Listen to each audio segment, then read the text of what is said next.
Hello hi नमस्ते। आप लोग मेरा वीडियो देखिए और बताइए कैसा लगा। एक विवाह गीत है और आप लोग के बीच लाई हूँ। अच्छा लगेगा तो ज़रूर बताइएगा, नहीं लगेगा तो भी एक कमेंट जरूर करिएगा, लाइक करिएगा, शेयर करिएगा, फुल वॉच करके जरूर जाइए और देखिए मेरा वीडियो कैसा लगता है। क्योंकि हम आप लोग के बीच एक उम्मीद लेकर के आती हूँ। मुझे बहुत अच्छा लगता है कि हम आप लोग के बीच एक विवाह गीत ले आऊँ। कोई भी गीत ले आऊँ आप लोग को अच्छा लगे तो कमेंट करिए, और ना लगे तो ज़रूर बताइए कि हम किस लेवल का लेकर के आए, किस कैटेगरी का लेकर के आए, आप लोग को अच्छा लगे।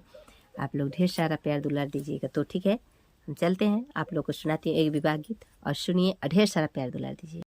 कहवा से सोनाया वही, कहवा से चानिया वही, अरे माई कहवा से आवला दहे जवा जीव जंजाल भइले, दहे जवा जीव जंजाल भइले हो। माई लाई पूछई बहिनी दुलारी पूछई, अरे माई भौजी पूछनी भेद लाई, काय धन दई जवा पवला, काय धन दई जवा पवला।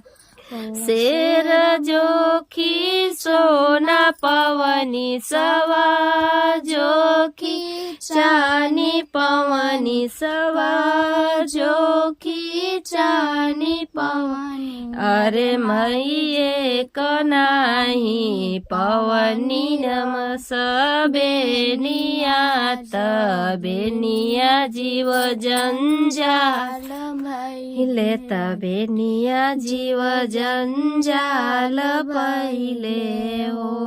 सोनामा के फेंकी देहूँ, चानिया के फेंकी देहूँ, चानिया के फेंकी देहूँ, अरे बबुआ कइले हूँ दूसरा बिया हवा ताऊ हर सबेनिया मिली है, हर सबेनिया मिली है हो। सोनवा के नाही फेंकबो, चानिया के नाही फेंकबो, चानिया के नाही फेंकबो, अरे भौजी नाही करबई दूसर बिया हवा, कर सबेनिया खातिर बेनिया जीव जंजाल भइले, बेनिया जीव जंजाल भइले हो। कहवा से सोनाया वही, कहवा से चानिया वही, कहवा से चानिया वही, अरे माई कहवा से आवला दहे